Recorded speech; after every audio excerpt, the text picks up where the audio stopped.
lonely. Oh, I'm so lonely. Dear Mr. Lonely. Anda ako ninalis. Ato iti sagot ko para ken ka. Namin ano ka din nga ibagakan ka nga awan namnamaom kanyak, Alvin. Aging nga awan makita ka kaayan ayat mo. Sanak to asumardeng alis. Saan na kumaaparitan nga grahayo kan ka? Ala, saan ka aparitan? Ngam isardeng mo timangted iti sagot kanyak. Sige, no day tati kayat mo. Aramidak, basta saan nakaparitan nga umayagpasyar dito balayo. Makaamo ka. Ngam ibagbaga kun, Alvin. Awan mariknak apanagayat kan ka. Pagayam laeng ti pangibilbilangak kan ka.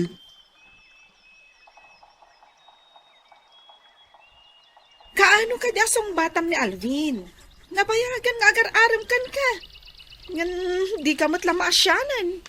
Awan panagayat ko kin ni Alvin. Namin ano kun nga imbagakan ko na dayta. Ngam nagdagulit mo't. Ay, Jackman ammo kan ka? Noan niya ti saan mo akayat kan ko nga na? Adda sa bali nga ay ayatak nilya. Ururayak laang nga agaram kanya. Asino? Ibagakan ka. Ngam awan sa bali apang ibagbaga ama. Wan. Asino? Ni Rene. Anya? Angam addan kaayan-ayat ni Rene. Saan na pa'y nga asawa ni Maylin? Iso nga dapay namnamami. Agawam? Ikarigatak ti agpapansin kan kwa na. Anya ti amom, numapansin na. Ibang klase ka mat. Adala nga ruden kaayan-ayat jay tao. Nabayagan nga agayatak kin ni Rene, Nelia. Saan na pa'y nga inarum idi ni Maylin? Agayatak kun kan kwa na. Anya? Mabalin ka di nga imbitaran ka inton Domingo ijay balay. Kasangay ko ngamin. Sige. Ngam ayabak ni Maylin. Ha? Mabalin? Sige, apikit din na saan. Anya ka di nga oras. Pangal daw. Kalpasan na, agjajaming tayo. O sino ti kakadwa tayo? Amangan mo't no ano ti bisita. Datayo laeng. Ayabak mo't Danelia ken Alvin. O sige. Ayos na ron.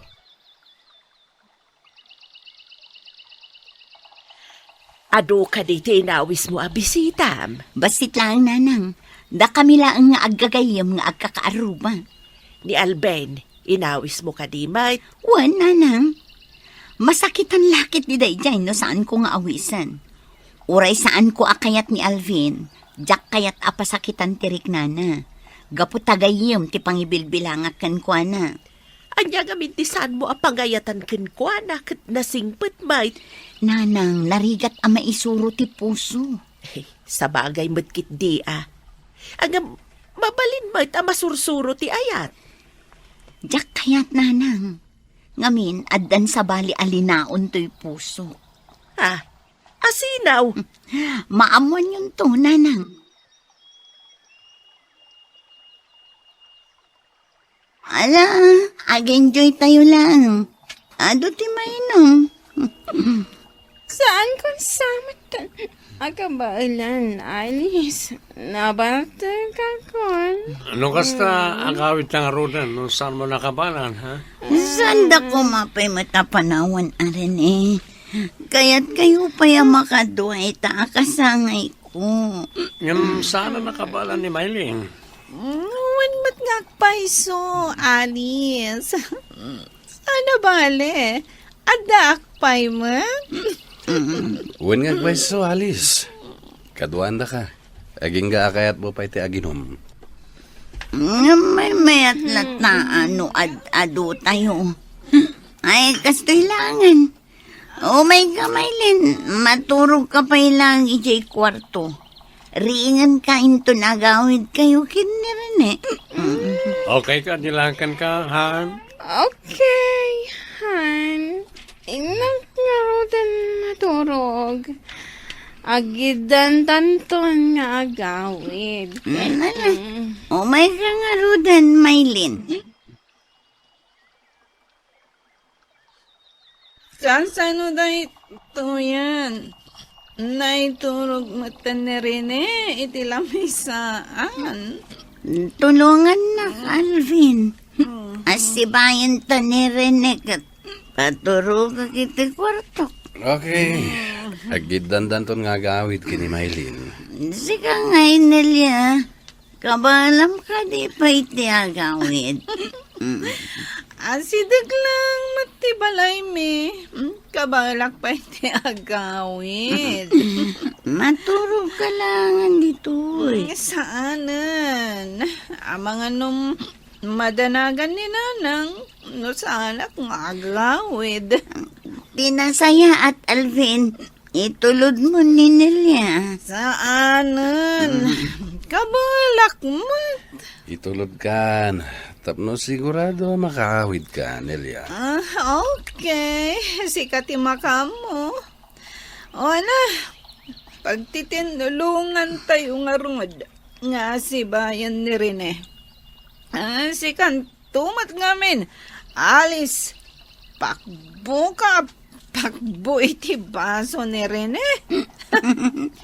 Anya nga rod ka. Kaya't naman nga inuman. Kaya mo samot nga minabartakan. Saan mo na? Da kayo kidi mo. Alex, aldawan, agreeing ka ditan. Ada pa'y lagayam ni Maylin ang nakaturog di tabangir asil. Ha? Ada ka idda ni Alice ang lalakay. Hoy, Alice! Asino na itakadwa malalakay? Nanang, Ha? Anya tinaramid mo iti anak kaw si kalalakay? Nay, awan inaramid ko, nana. Anya nga awan? Iti kasta nga itsurain niyaw. Ibagam nga awan inaramid mau. Ti amok kat ni Maylin ti kaabay ko. Apa yung sikat ti abay ko, Alice? Diyan mo. Agpapada tayo anabartak idirabi eh. Itakder mo ti dayaw ti anak kaw. Ngam addan ka ayan ayat ko, nana. Amo ni Alice dayta. Saan ka ni Alice? Pasensya kan rin eh. Ngamusto ni Nanang. Adda na pasamak ka data. Katrumbang nga itakder mo ti dayaw ko. Anya? Siyak ti ay ayatan ni Rene. Apay kumasikat, ikalay sana. Agsukat ta iti sitwasyon, Maylin. Siyak ti kaayan-ayat. Kat adda na pasamak kada kayo. Saan mo kadi nga ilaban ti karbangam? Kasano, nagbunga ti napasamak kada kami. Basol mo Apay ngamin anak kiabay ka kan ni Rene. Pasensya kan. Nabarta ka, kat awanak iti bukod ko apanunod. Ti ko namkit di. Kaya't mo nga gawon ti boyfriend ko. Agpakpakaan si Ak Maylin. Palubusam ko man ni Rene. Patsik ang makasapol kan tumitlaang iti kasukat na. Agpudno ka man kanyak, Alice. Plinanong ti amin, saan ka di? Saan ko aplinano, Nelia? Saan ka di nga iso ti planom? Ti agawam ni Rene? Ti plano, agpapansinak laang kankwana, tapno agarom kanyak. Ngamga po iti bartek ko, nakiabayak kankwana. Imbes nga iti silad ang nagturugan ni Maylin ti pagiddaak, nagiddaak iti abay ni Rene. Kaya't asawan day ta. Talagang aplinanom. Nasulisugak anak ki abay, ngam awan iti planok dayjay nga inaramid ko. Mabit man laang, kapungtot na ka di. Kaslangamin maditi naramid mo. Pasensya ka, Nelia. Ngam na ibagak mitankan ka anabayagan nga agayatak kin ni Rene. Kamaudyanan na. Natulag matlaangan ti kasarta rin eh. Si kalang ti mangayat iti dahi ti Alice. Ammom ani Maylin ti ay ayatek. Masurusuro ti ayat rin eh. Aramidak ti amin tapno masurusuro nak nga ayatan. Ha? Anya ti mampaspasamak ka? Maditirik nak rin eh. Rurusukan nak. Saan nga ta nagbunga tinapasamak kadata?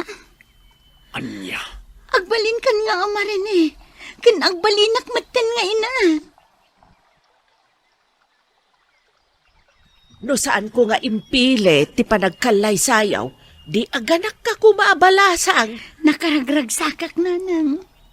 No kasta, kayat mo ni Renay nga agbalin nga asawam. Una nang, nabayagan nga agayatakin ni Rene. No kasta, nagayatam nga raw tinapasamak kada kayaw. Nagayatak, nanang. Ngam saan ko aplinano ang mapasamak.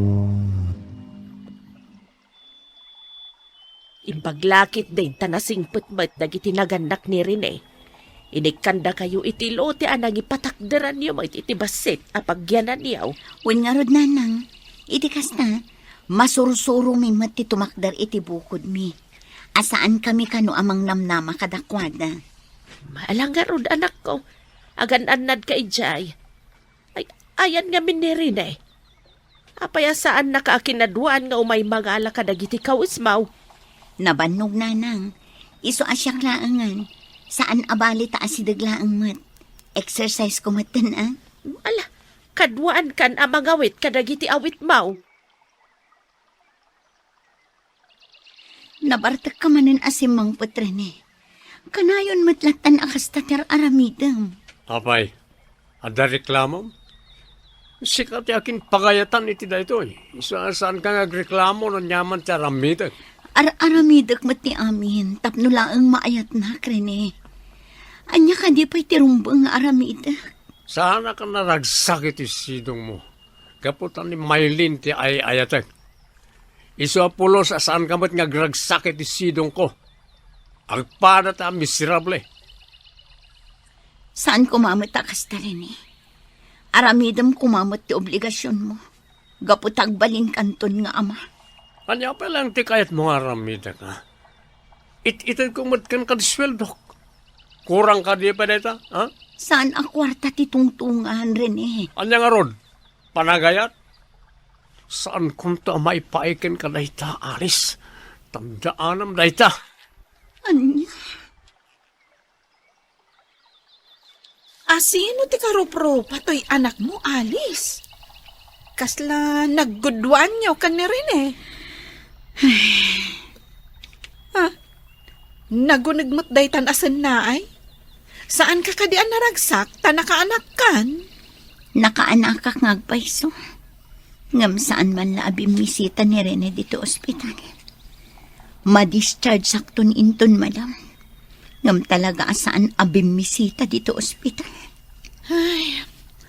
Saan nakakadipay ang nasursuro nga inayat? Saan naksamot din ang masurusuro nga ayatan, Nelia? Ang mga nuday tan tidusam, gayam. No apay ngamin nga imabay kakankwa na itiday di Arabi eh. Huwag nga rod. Ngam nalpasan ti amin. Saan akon ama kababawi? Naragsakalatan. Gaputan na addaan kami iti anak kin ni Rene. Talaga gayam, akas lasaan nakaamakit kita ti asawam, Alice. Di nakapay ka sao, labas-labasan nakalatan. Huwag nga rod, nanang. Kahit sinaklot na kadain ti putot na. Huwag matkit din, anang. Iso na lang tadinak man la kumustain. Naragsak ka kadipay laang iti sidong ti asawam. Maaw-awanan akon itinamnama ang maayat nakmat ni Rene, nanang. Lukas tamot laang, agawid tan ni Jabalay. Awan mo't laang ti mga sikasukan ka ditoy. Nagrunakat kasta ka an anak mo. Sige, nanang. Kasaok laang ni Rene. Tangay saan nakmat laang ang maayat, Rene. Nasaysaya at siguro nagsinatan. Pakawanan na kuma. No anyaman ti madian na aramidak. Nang namnama ak adumtang tigundaway ang maayat nak. Ngam panagkunak, saanin ang mapasamak data. Nawayakan. No kayat mo asublian ni Maylin. Sige lang. Sa anak nga agdarong. Kan saan nga agsakit tinakam ko. Sige. Agpakada akon. Kat nawayakan iti kayat mo nga aramidan. Saan ka kadipay analpas iti aramida, Alice? Nalpasa ko nanang. Mabiit lang ang taugasak ni Imak. Sublatam ko man ni baby tadar aramidak. Nay, adag tuk-tuk-tok. Kita amban pa ino asino day ta. Wan nanang.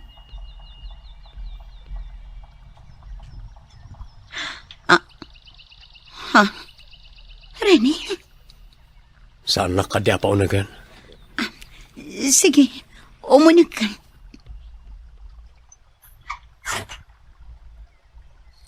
Agtugaw ka. Agyaman. Naimbaga bigatyo, nanang. Kastamot kan ka. Sige, panawan kayo pa'y dito. Agsarita kayo adwa. Kailiw mo ka diti anak na. Kinapuno na. Da kaya adwa ti kailiw ko. Agawid kayo ko manigi palay, Alice. May kawa akay ti kaawan nyo ka ni baby. Napatagak matla ka di kan ka, Rene. Napatag kayo ka ni baby. No pagawidan na. Kat saan nakmatla ang akasasao. Uray sa anin. Naragsa ka kun aninanang tikadwak. Agbalbaliw ako na, Alice. Mga barwanan ta. Agasawatan. Iti papanaw mo. Naamiris ko ang napatag ka kanyak. Jakayam kabaalan na saan ka makita iti inaldaw. Agyaman ak no nasursuron akon nga ayatan. Rene. lonely. May mga sugat na hindi nakikita ng mata. May mga luhang tahimik na bumabagsak sa loob, doon sa lugar na walang sinumang nakakaabot. At ngayong gabi, sa ilalim ng malamlam na ilaw ng isang tahanang dating puno ng tawanan, magbubukas tayo ng isang kwento na hindi madaling kalimutan. Marahil, sa pakikinig mo ngayon, may bahagi ng kwentong ito na pamilyar sa'yo. Marahil, ikaw rin ay minsang nagmahal ng buong buo at iyong pinaniwalaan ang isang taong, sa huli, ay nagtaksil. Marahil ikaw rin ay nakaranas ng sandaling, sa gitna ng gabi ay tinanong mo ang sarili, saan ako nagkamali? Bakit ako iniwan? Kung gayon, ang kwentong ito ay para sa iyo. Para sa bawat pusong sumugat, ngunit natutong bumangon. Isang kwento ng pag-ibig na naging hiwa. Isang kwento ng pagtataksil, ng pagsisisi, at ng isang sanggol na isinilang sa gitna ng bagyo. Ito ang kwento ni Alice. At habang nililiman natin ang bawat sandali, tandaan mo, minsan, ang taong pinakamalapit sa puso natin, ang siyang may dalang pinakamatalim na patalim. Magsimula tayo sa umpisa. Doon sa araw na tila ordinaryo lamang, ngunit pala ang ihip ng hangin na parang may dalang babala. Si Alice ay isang babaeng may malalim na pag-ibig kay Alvin. Hindi basta-basta ang pagmamahal na ito. Ito ay pag-ibig na pinag-aralan, na hinintay, na pinangarap. Mula nang magkakilala sila, akala ni Alice na natagpuan na niya ang kanyang tahanan. Hindi sa anyo ng isang gusali, kundi sa anyo ng isang tao. Doon sa mga unang araw, puno ng tawanan ang kanilang bahay. Puno ng pangako. Bawat umaga, may kape at ngiti.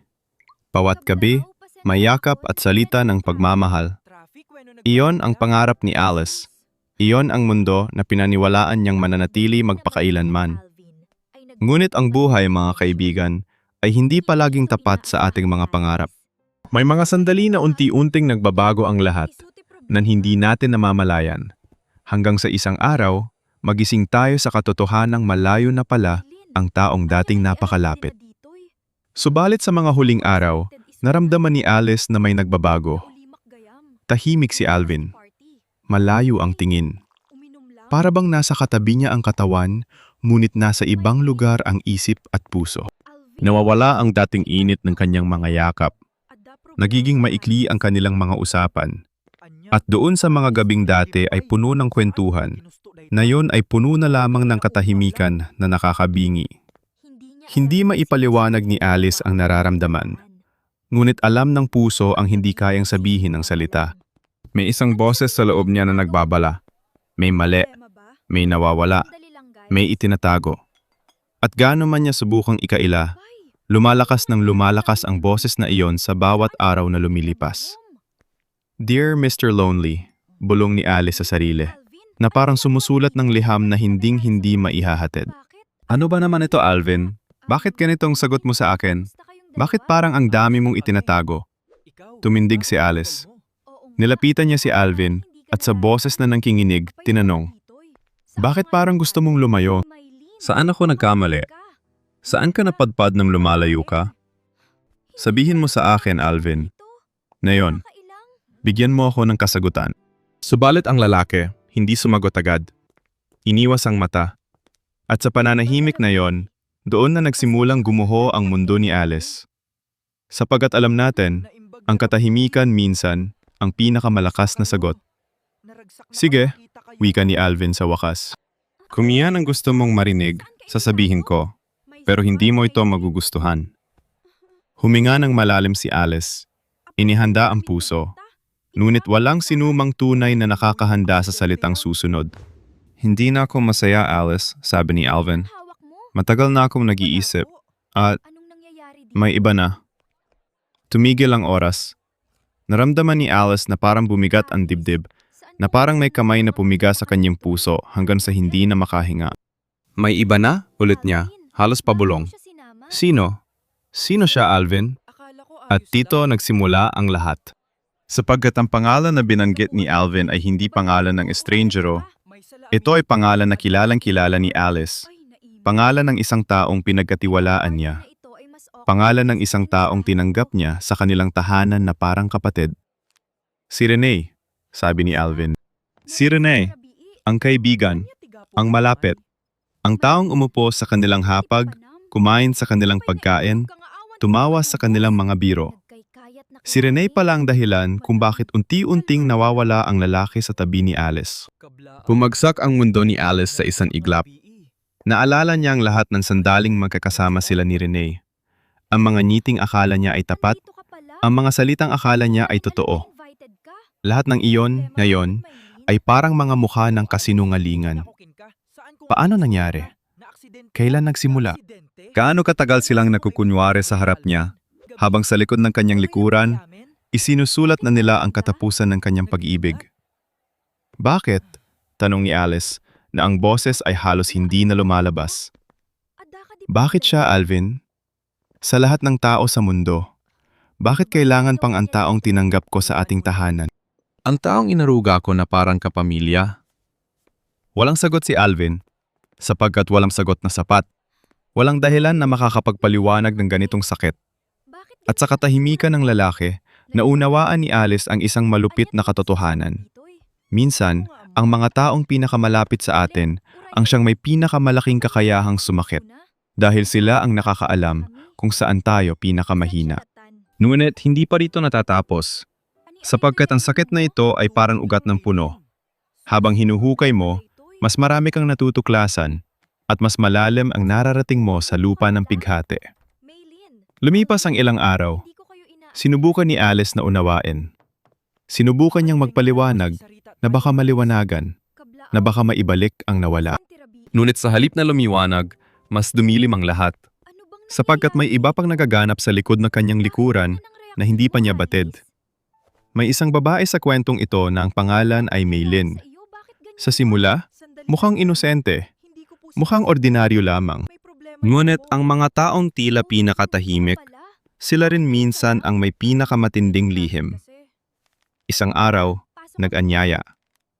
Maari ba kitang imbitahan sa linggo doon sa bahay?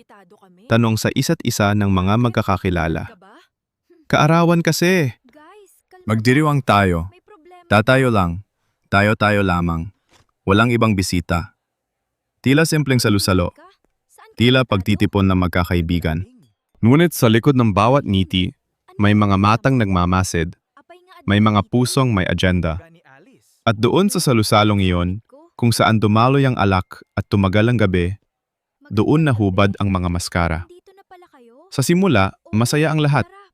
May tawanan, may kanta, may mga kwentong matagal nang hindi na ibabahagi. Para bang, sa isang sandali, nakalimutan ng lahat ang mga sugat na daladala nila. Ngunit ang saya na pinaglalaruan ng alak ay panandalian lamang. At habang lumalalim ang gabi, lumalabo rin ang katwiran ng bawat isa. "Oh, isa pa nga," sabi ng isa habang isinasa rin ang inumin. "Mag-enjoy tayo, inumin mo yan." "Hindi na ako inom," tutol ng iba. "Lasing na ako." "Hindi ko na kaya." "Sige na," pilit ng isa. "Isang baso pa lang naman. Bihira tayong magkakasama. Huwag mong sirain ang gabi." At pinilit. At pinilit pa. Sapagkat may mga sandali sa buhay na ang pag-inom ay hindi para sa saya, kundi para sa pagkalimot, o mas masama pa, para sa pagsasamantala. May mga taong gumagamit ng alak bilang sandata, bilang pabalat sa mga balak na hindi nila kayang gawin ng gising at malinaw ang isip. Habang lumalalim ang gabi, isa-isang nahihilo ang mga tao. Lumuluwag ang mga dila, nagiging malabo ang mga mata. At dito, sa gitna ng pagkalasing, lumitaw ang katotohanang mas matalim pa sa anumang patalim. Sapagkat nang magkasama-sama sila sa isang silid, nang manlabo ang mga isip at lumuwag ang mga hangganan ng dangal, doon naganap ang hindi dapat naganap. "Matulog ka na sa kwarto, Maylin," sabi ng isang boses. "Hayaan mong magpahinga ka. Sasamahan ka." "Hindi na," tutol ni Maylin. Malabo na ang dila. "Okay lang ako. Kaya ko pa." "Hindi mo na kaya," giit ng isa. "Tingnan mo ang sarili mo. Halos hindi ka na makatayo. Tulungan mo siya, Alvin. Dalhin mo sa kwarto. Patulugin mo." Tumayo si Alvin. Tinulungan si Maylin na tumayo. Magkahawak sila habang patungo sa silid. At ang mga nakatingin, ang ilan sa kanila, ay may ngiti na hindi maipaliwanag. Ngiti ng taong nakakaalam ng mangyayari. Ngiti ng taong, marahil, ay siya pang nagtulak upang mangyari ito. At sa gabing iyon, sa loob ng silid na iyon, may naganap na magbabago sa buhay ng marami. Isang gabing ang mga gawa ay hindi na mababawi. Isang gabing ang katotohanan ay ibinaon sa ilalim ng kumot, ngunit hindi na natiling nakabaon ng matagal.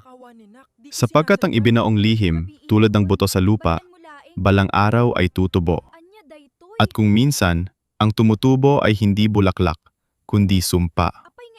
Lumipas ang mga linggo, lumipas ang mga buwan, at tumating ang sandaling hindi maitatago. Si Maylin ay nagdadalang tao. Ngunit ang mga buwang yon ng pagdadalang tao ay hindi naging madali. Sapagkat ang taong dapat ay nasa tabi, ang taong dapat ay nag-aalaga, ay unti-unting nawawala.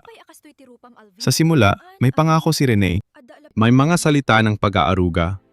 Ngunit habang lumalaki ang sinapupunan, lumalayo rin ang kanyang presensya. Para bang, sa bawat araw na lumalapit ang panganganak, mas tumatakbo siya ng palayo. Naranasan ng babae ang mga gabing nag-iisa, hawak ang sariling tiyan, kinakausap ang batang hindi pa isinisilang. Magiging maayos din ang lahat, bulong niya tuwing gabi, kahit hindi siya naniniwala. Pabalik din siya, hindi niya tayo iiwan. Ngunit ang mga salitang iyon ay parang dasal na walang sumasagot. Sapagkat may mga pangakong, kahit gaano kataimtim sabihin, ay nababasag pa rin sa unang pagsubok. May mga araw na nagtatampo siya. May mga araw na nagagalit. At may mga araw na, sa kabila ng lahat, ay umaasa pa rin. Sapagkat yan ang pinakamalupit na bahagi ng pag-ibig na hindi tapat. Kahit alam mong sinasaktan ka, may bahagi pa rin ng puso na hindi sumusuko sa pag-asa. Habang nangyayari ang lahat ng ito, hindi rin matahimik ang ibang puso. Si Alice, na noon ay biktima, ay unti-unting nakikita ang sariling lugar sa gusot na ito. Si Nelia, na may sariling pananaw sa nangyari, ay patuloy na naghahanap ng katotohanan. At ang ina, ang nanang, ay nahuhulog sa bangin ng pag-aalala. Alanganin sa pag-ita ng pagmamahal sa anak at ng katotohanang masakit tanggapin. Nang mabuo ang balita ng pagdadalang tao, hindi na kayang ikubli pa. Ito ay parang araw na sumikat sa kalagitnaan ng gabi. Walang sinumang makakaila. At doon, sumabog ang lahat ng itinago ng matagal. Nang mabuo ang balita, parang kidlat na tumama sa tahanan. "Anong ginawa mo sa anak kong lalaki?" sigaw ng isang ina, ang nanang, na ang boses ay puno ng put at pighate. "Anong nangyari, Alice? Sino ang may kasalanan dito? Nanginig ang buong bahay sa galit ng ina. Sapagkat para sa isang ina, walang mas masakit pa kaysa makitang nasangkot ang kanyang anak sa ganitong eskandalo. At sa kanyang takot, sa kanyang pagkalito, naghanap siya ng masisisi. Naghanap siya ng dahilan. Naghanap siya ng taong pagbubuntunan ng lahat ng galit na hindi niya alam kung saan ilalagay. Wala akong ginawa, nanang, tugon ni Alvin, na ngayon ay nakayuko, na ngayon ay duwag sa harap ng katotohanan. Lasing kami, hindi ko sinasadya. Hindi sinasadya? Galit na ulit ng ina. Isang anak ang nakataya at sasabihin mong hindi sinasadya? Paano nangyari ang ganito kung hindi sinasadya? Sino ang naniniwala sa iyo? Itigil mo na, wika ni Alvin, na mahihiya, na hindi makatingin sa mata ng kanyang ina.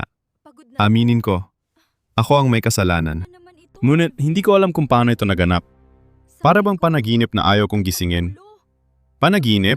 Galit na ulit ng ina, na ang luha ay nagsimulang umagos. Para sa'yo, panaginip. Ngunit para sa babaeng yon, para sa sanggol na nasa sinapupunan niya, ito ay katotohanang hindi na mababago. Hindi mo basta-basta matatakasan ang bunga ng iyong ginawa, anak. At dito pumasok si Alice, ang babaeng dapat ang nasaktan, ngunit siya pa ang inaasahang maging matatag. Aminin mo na lang, Alvin, wika niya, na ang boses ay malamig na parang patay na ang dating apoy ng pag-asa. Aminin mo na walang anumang nangyari. O aminin mong totoo ang lahat. Huwag mo na akong bigyan ng kalahating katotohanan. Pagod na ako sa mga lihim. Tumitig si Alice kay Alvin ng matagal. At sa unang pagkakataon, hindi niya nakita ang lalaking iniibig niya. Sa halip, nakita niya ang isang estrangero. Taong nakasuot ng mukha ni Alvin, ngunit walang laman ng mga mata. Doon, naunawaan niya na ang taong minahal niya ng buong buo ay matagal nang nawala, kahit hindi pa niya namamalayan. Subalit habang nagaganap ang lahat, may isa pang katotohanang lumalabas. At ito ang pinakamapait. Sapagat hindi lang basta aksidente ang nangyari sa gabing iyon. May nagplano. May nag-isip. May naghasik ng buto ng kapahamakan. Pilano mo ang lahat, hindi ba? Tanong ni Nelia, ang isa pang babae sa kwentong ito, na ang mata ay tumitig ng diretso kay Alice. Sabihin mo. Pinlano mo ba? Hindi ko pinlano, Nelia, tugon ni Alice. Bakit ko naman gagawin yon? Ngunit sa loob-loob, alam ni Alice ang mga bagay na hindi niya maipagtatapat sa sinuman. Sapagat ang bawat tao sa kwentong ito ay may dalang lihim. At ang mga lihim na iyon, kapag nagsalubong, ay nagiging unos. Sino ang nagplano? Patuloy ni Nelia. Si Rene ba? O ikaw? Sabihin mo sa akin ang totoo dahil pagod na akong magtaka. At dito, unti-unting nalantad ang isang bahagi ng katotohanan. Sapagkat sa likod ng lahat, may isang taong matagal nang umiibig. At ang taong yon ay si Rene. Matagal na akong umiibig, amin ni Rene sa wakas. Hindi ito biglaan. Matagal ko nang minamahal. Bawat araw na nakikita ko siya, lumalalim ang nararamdaman ko. Sinubukan kong itago. Sinubukan kong labanan. Ngunit may mga pag-ibig na hindi kayang pigilan, gaano man katindi ang ating pagtutol. Kung gayon, tanong ng ina na nasaktan, na nalito, bakit inayaan mo mangyari ang lahat ng ito? Bakit hindi mo inilaban ang dapat mong ilaban? Paano ka nagkaroon ng lakas ng loob na saktan kami ng ganito? Kung mahal mo nga, bakit hindi mo iginiyalang? Ang tunay na pag-ibig, hindi nananakit. Tumahimik si Rene, sapagkat may mga tanong na walang sagot. May mga gawa na walang katwiran. At sa katahimikang iyon, lalong lumawak ang agwat sa pagitan ng mga puso. Pasensya na kayo, wika ni Rene na ang boses ay basag. Hindi ko sinasadyang masaktan kayo. Ngunit ang totoo mahal ko siya. At handa akong tanggapin ang anumang kahihinatnan. Kahit ang put ninyo. Kahit ang pagkamuhi. Tatanggapin ko lahat, basta't malaman ninyong totoo ang nararamdaman ko. Ngunit ang pag-ibig na nakasalalay sa pagkakasala, maari bang tawaging tunay na pag-ibig? O ito ay pagnanasa lamang na nagbalat kayo bilang pagmamahal? Ito ang tanong na lumutang sa hangin, na walang sinumang maglakas loob na sagutin. Sapagkat madaling sabihin ang, mahal kita. Ngunit ang tunay na pag-ibig ay sinusukat hindi sa salita, kundi sa kung paano natin iginagalang ang dignidad ng iba, kahit ito ay laban sa ating sariling pagnanasa. Habang patuloy ang pagtatalo, nahayag pa ang isang katotohanang nagpabigat sa lahat. Sapagkat hindi lamang basta nag-iisa si Maylin sa kwentong ito, sa likod ng kanyang pananahimik, may sariling lihim din siya. At ang lihim na iyon ay may kinalaman sa pagpaplano, sa pagsasaayos ng mga pangyayari upang makuha ang nais ng puso. Nasulisog ako, amin ng isa, sa gitna ng pagtatapatan. Pumayag ako sa hindi dapat, ngunit hindi ko pinlano ang aking ginawa. Naganap lamang, nadulas lamang. Nadulas? Sambit ng ina na halos hindi makapaniwala. Ang ganito kalaking bagay, sasabihin mong nadulas lamang? Hindi ba't bawat hakbang patungo dito ay isang pagpili? Hindi ba't sa bawat sandali maaari sanang tumigil, ngunit pinili pa ring magpatuloy? Ngunit ang nadulas lamang, ito ba ang dahilan na sapat upang bigyang katwiran ang sakit na idinulot? Sapagkat sa likod ng bawat aksidente, may pagpili. At ang bawat pagpili ay may kapalit. Walang anumang nangyayari ng basta-basta. Ang bawat kapahamakan ay may ugat. At ang ugat na yon ay madalas nakatago sa puso ng mga taong nagkukunwaring inosente. Kasalanan mo ito, sabi ng isa kay Alice, na ang dating tinig ng pagmamahal ay naging tinig ng paghuhusga. Bakit mo inayaan? Bakit mo ipinasok si Rene sa inyong buhay? Pasensya na, tugon ni Alice, napagod na, naluhaan na. Ngunit nasabi ko na sa inyo, matagal nang umiibig si Rene sa akin.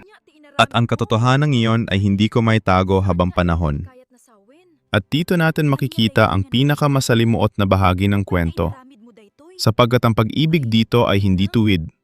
Ito ay sanga-sanga, magulo, magkakasalubong na parang ugat na nagkabuhol-buhol sa ilalim ng lupa. Si Alice ay umiibig kay Alvin. Si Rene ay umiibig kay Alice. Si Maylin ay nasangkot sa gitna. At ang ina, ang nanang, ay nais lamang protektahan ng kanyang anak, kahit ang ibig sabihin nito ay sumakit ng ibang puso. Matatanggap ko pa ang lahat, wika ng ina, na ang boses ay nanghihina. Ngunit isang bagay ang hindi ko matatanggap, ang sanggol. Ano ang gagawin natin sa sanggol? At doon, natahimik ang lahat. Sapagkat ang sanggol, ang inosenteng nilalang na isinilang sa gitna ng kasalanan ng mga matatanda, ay hindi humingi na isilang sa ganitong mundo. Hindi siya humingi ng amang nahihiya. Hindi siya humingi ng inang nasangkot sa lihim. Subalit narito siya, buhay, tunay, at ang kanyang pagiral ay magiging salamin ng lahat ng nangyari. Lumipas ang panahon at dumating ang araw ng panganganak. Ngunit sa halip na maging araw ng tuwa, ito ay naging araw ng higit pang pighati. Sa loob ng isang silid ng ospital, nag-iisa ang isang babae. Sa labas, naghihintay ang mga kamag-anak. Ngunit ang taong dapat na nasa tabi niya, ang taong nagpasimula ng lahat, ay wala. Walang halik sa no, walang kamay na hahawak, walang boses na magsasabing, narito ako, hindi kita iiwan. Nakapanganak na ako, nanang, sabi ng isang babae, mahina, pagal, sa loob ng silid ng ospital. Ngunit, hindi man nang dumalaw si Rene dito. Hindi man lang siya pumunta. Hindi nakikita ang taong dapat nasa tabi ko ngayon. At dito natin maririnig ang isa sa mga pinakamapait na linya ng buong kwento. Sapagkat anong saysay ng pagmamahal, kung ang minamahal ay wala sa sandaling pinakakailangan mo siya? Anong saysay ng pangako, kung ito ay nababasag sa unang pagsubok? Madaling magmahal kapag madali ang lahat.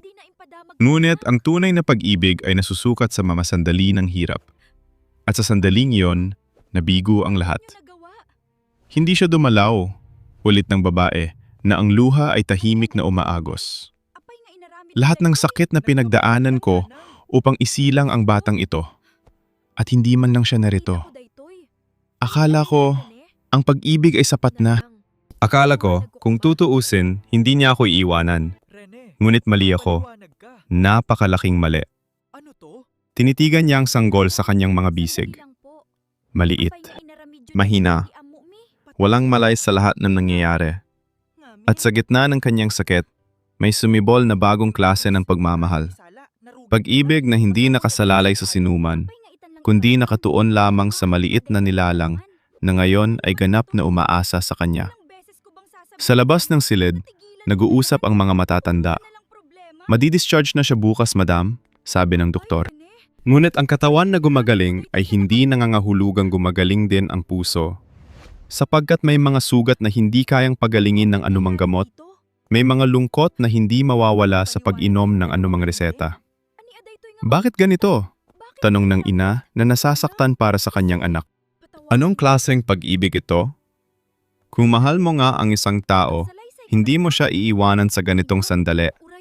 Hindi mo hahayaang mag-isa siyang magpasan ng bunga ng inyong ginawa. Saan na ang lahat ng pangako? Saan na ang lahat ng salitang mahal kita? At sa katahimikan ng silid, walang sumagot. Sapagkat ang katotohanan ay malinaw na. May mga taong marunong magsalita ng pag-ibig, ngunit hindi marunong tumupad nito. May mga taong handang magmahal sa salita, ngunit tuwag sa gawa. At sa puntong ito, nagbago ang takbo ng kwento. Sapagkat ang dating mga kaaway ay unti-unting nagsimulang magkaunawaan. Hindi dahil nawala ang sakit, kundi dahil natutunan nilang mas mabigat ang pasanin kung mag-isa. May isang gabi, matapos ang mahabang panahon ng katahimikan, naupo ang ina at si Alice sa tabi ng isa't isa. Walang sigawan na yon. Walang paratang. Tanging dalawang babaeng pagod na sa pagdadala ng sakit, na sa wakas, ay nahanap ang isa't isa sa gitna ng kadiliman. Kung tutuusin, sabi ng ina kay Alice, sa boses na ngayon ay mas malambot. Tayo na lang ang natitira para mag-alagaan. Naranasan ko ring masaktan dahil sa pag-ibig. Alam ko ang sakit na dala-dala mo. Nung kabataan ko, may sariling bagyo rin akong dinanas. Akala ko noon hindi ako makakabangon. Ngunit narito ako ngayon, buhay, at natutong magmahal muli. Tumango si Alice, na ang mga mata ay basa, ngunit ngayon ay may bahid ng kapayapaan. Naintindihan ko na rin, nanang, wika niya.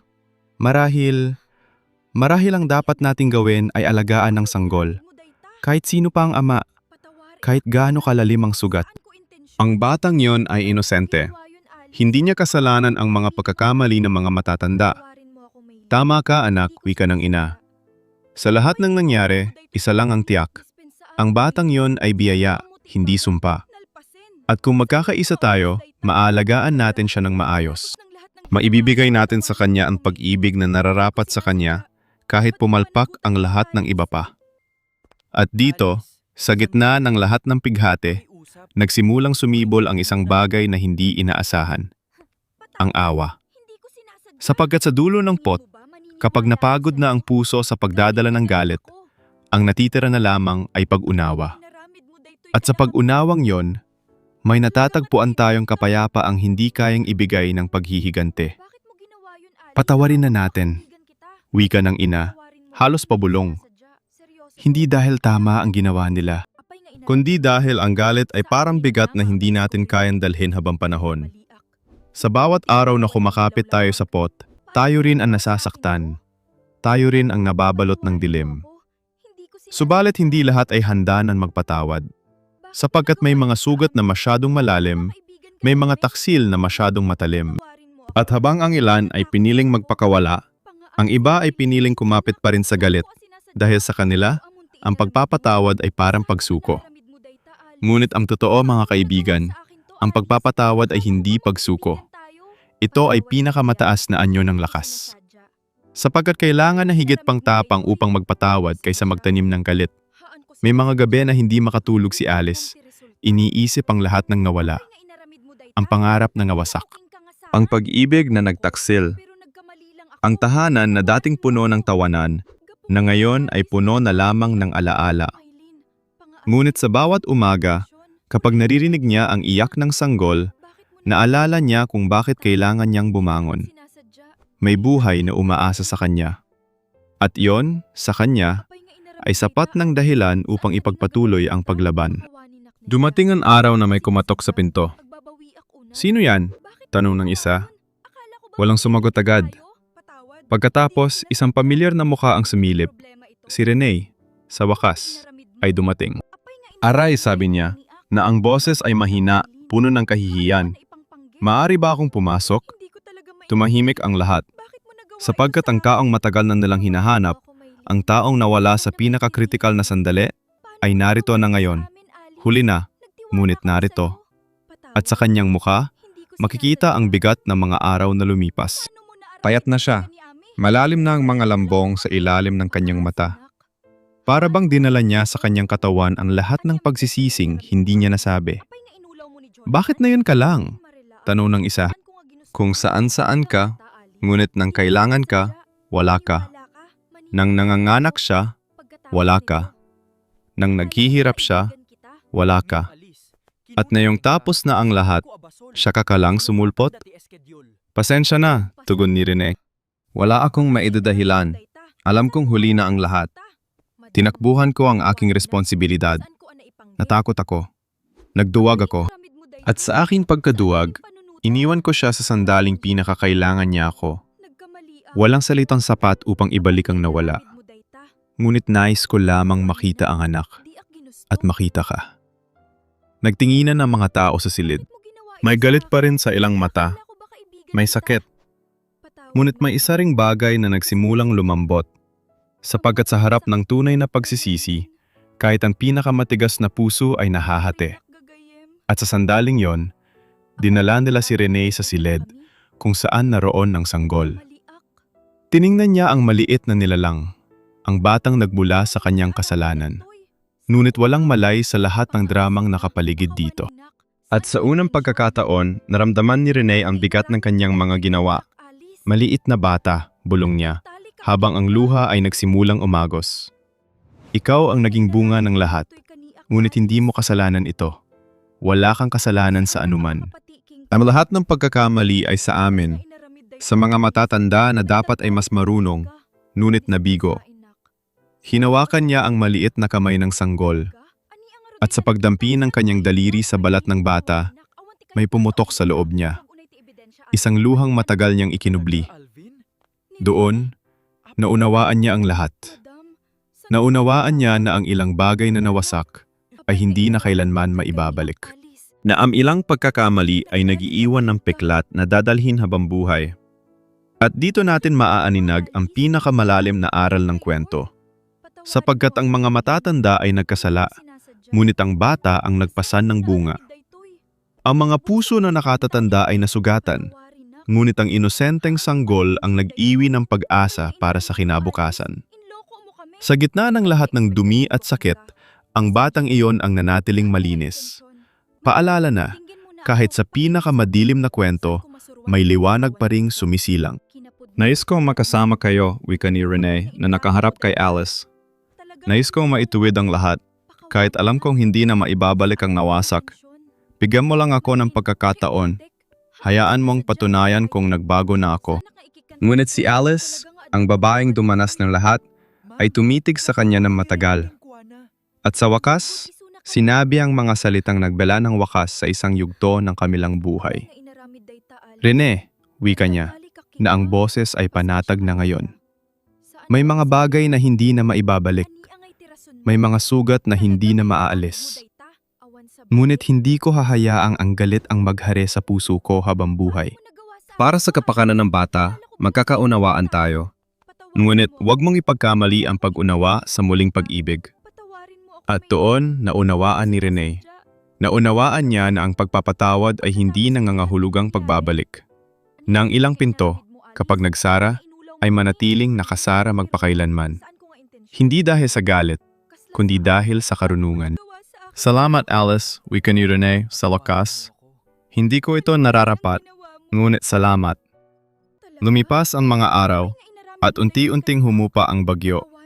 Hindi nawala ang lahat ng sakit, sapagkat ang ganoong sugat ay nagiiwan ng peklat.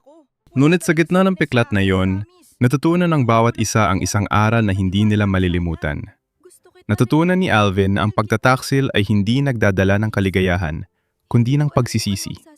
Na ang sandaling kasiyahan ay hindi kailanman katumbas ng habambuhay na panghihinayang. Tinalikuran niya ang isang pag-ibig na totoo, kapalit ng isang sandali ng kahinaan. At ngayon, Dala-dala niya ang bigat ng pagpiling yon sa bawat araw ng kanyang buhay. Natutunan ni Rene na ang pag-ibig na itinayo sa kasalanan ay parang bahay sa buhangin.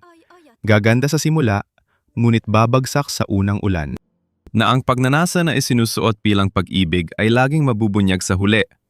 At natutunan niyang ang pinakamasakit na parusa ay hindi galit ng iba, kundi ang pagkaalam na siya mismo ang sumira sa bagay na kanyang minahal.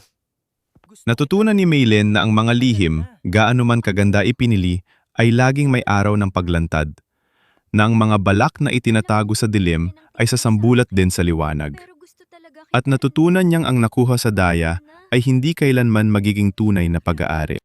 At natutunan ng ina na ang pagmamahal sa anak ay hindi nangangahulugang pagtatakip sa kanilang mga pagkakamali. Na minsan, ang tunay na pagmamahal ay ang pagtulong sa kanila upang harapin ang bunga ng kanilang mga ginawa sa halip na ikubli ito. Ngunit higit sa lahat, si Alice, ang babaeng noong simula ay basag, luhaan at nawawala, ang siyang lumabas na pinakamatatag. Sapagkat natutunan niyang ang tunay na lakas ay hindi sa hindi pagkasugat, kundi sa kakayahang bumangon kahit sugatan. Natutunan niyang ang pagpapatawad ay hindi para sa nakasakit, kundi para sa kapayapaan ng sariling puso. At natutunan niyang minsan, ang pinakamagandang bagay na maari nating gawin para sa sarili ay ang lumayo sa mga taong patuloy lamang tayong sinasaktan. Tinanggap ni Alice ang pagsisisi ni Rene ng may pag-unawa, ngunit hindi bilang pagbabalik. Rene, wika niya, na ang boses ay panatag na ngayon. May mga bagay na hindi na maibabalik. May mga sugat na hindi na maaalis. Pinapatawad kita, hindi dahil nararapat ka, kundi dahil ayaw kong magdala ng galit habang buhay. Ngunit hindi ko hahayaang ang galit ang maghari sa puso ko habang buhay. Para sa kapakanan ng bata, magkakaunawaan tayo. Maaari mong makita ang anak. Maaari kang maging bahagi ng kanyang buhay. Ngunit huwag mong ipagkamali ang pag-unawa sa muling pag-ibig. Ang pinto na yon ay nagsara na, magpakailanman.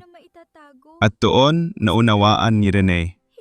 Naunawaan niya na ang pagpapatawad ay hindi nangangahulugang pagbabalik. Na ang ilang pinto, kapag nagsara, ay manatiling nakasara magpakailanman. Hindi dahil sa galit, kundi dahil sa karunungan. Tumango siya, na ang mga mata ay basa, ngunit may bahid ng pasasalamat. Sapagkat kahit hindi niya nakuha ang nais, binigyan siya ng higit pa sa nararapat, ang pagpapatawad. Salamat Alice, wika ni Rene sa wakas. Hindi ko ito nararapat, ngunit salamat. At ipinapangako kong, sa abot ng aking makakaya, magiging mabuting magulang ako sa batang iyon. Hindi ko na uulitin ang aking mga pagkakamali. Lumabas si Rene sa tahanang yon na may bagong pangunawa. Hindi siya umalis na may pag-ibig na natamo, kundi may aral na natutunan. At minsan, yon ang tanging bagay na maari nating dalhin mula sa ating mga pagkakamali. Ang aral na sana ay hindi na natin makakalimutan. Si Alice naman, hawak ang anak, ay tumayo sa harap ng bintana. Pinanood niya ang araw na papalubog, ang kulay ginto nitong sinag na bumabalot sa buong silid. At sa unang pagkakataon matapos ang napakatagal na panahon, nakaramdam siya ng kapayapaan. Hindi dahil naayos ang lahat, hindi dahil na ibalik ang nawala, kundi dahil pinili niyang tumigil sa pag-asa sa nakaraan at simulang harapin ang bukas. Dear Mr. Lonely, bulong niya muli sa katapusan habang nakatingin sa sanggol na natutulog ng payapa. Dati, akala ko, ang pag-ibig ay ang taong gusto kong panghawakan. Akala ko, kung mawawala siya, mawawala rin ako. Ngunit ngayon, alam ko na, ang pag-ibig ay ang lakas na ipinipili kong bumangon, araw-araw, para sa nilalang na ito na umaasa sa akin. Ang pag-ibig ay hindi ang taong umalis. Ang pag-ibig ay ang piniling manatili, ang sarili kong puso na, kahit sugatan, ay patuloy pa ring tumitibok. At habang papalubog ang araw sa labas ng bintana, may bagong simula na nagsisilang. Hindi perpekto, hindi malinis, ngunit totoo. Sapagkat sa dulo ng bawat bagyo, kahit gaano kasidi, palaging may liwanag na sumusungaw sa abot tanaw. Naranasan ni Alice ang taksil. Naranasan niya ang pagkawasak. Ngunit pinili niyang hindi manatili sa lupa ng pighati. Sa halip, tumayo siya, hawak ang anak, hinarap ang bukas. Hindi bilang biktima, kundi bilang isang inang puno ng lakas. At iyon mga kaibigan, ang tunay na wakas ng kwentong ito. Hindi ito kwento ng paghihigante. Hindi ito kwento ng pot.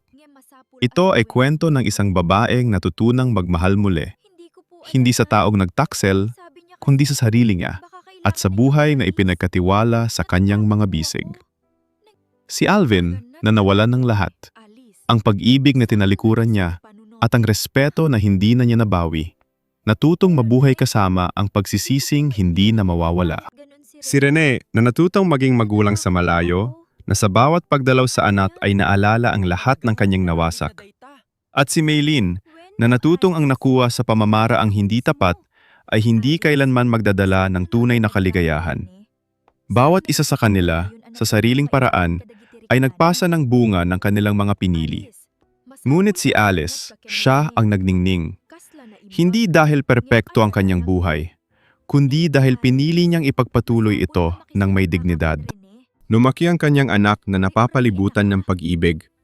At kahit minsan ay nag-iisa, hindi siya kailanman nag-iisa ng totoo, sapagkat ang pagmamahal niya sa kanyang anak ang naging gabay niya sa bawat madilim na sandali. Sapagkat sa dulo ng lahat, ang pinakamatibay na pag-ibig ay hindi ang nag-uumpisa sa isang halik, kundi ang nananatili kahit pagkatapos ng pagkawasak. Ang piniling tumayo, ang piniling magpatuloy, ang piniling mabuhay, ang pag-ibig na hindi humihingi ng anuman pabalik, kundi nagbibigay lamang, araw-araw, sa katahimikan. Salamat sa pakikinig. Ito ang kwento ni Alice, ang babaeng natutong sumulat ng sariling kapalaran kahit sa gitna ng kadiliman. At kung ikaw man sa pakikinig nito ay nakaramdam ng sakit na pamilyar, tandaan mo lamang, ang sugat ay hindi ang katapusan.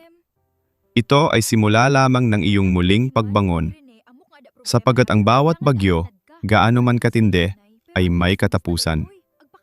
At pagkatapos ng ulan, palaging may bahagaring sumisilang sa langit. Kaya kung ikaw man ngayon ay nasa gitna ng sariling bagyo, huwag sumuko. Sapagkat ang liwanag, kahit kano kalayo, ay laging darating hanggang sa muli.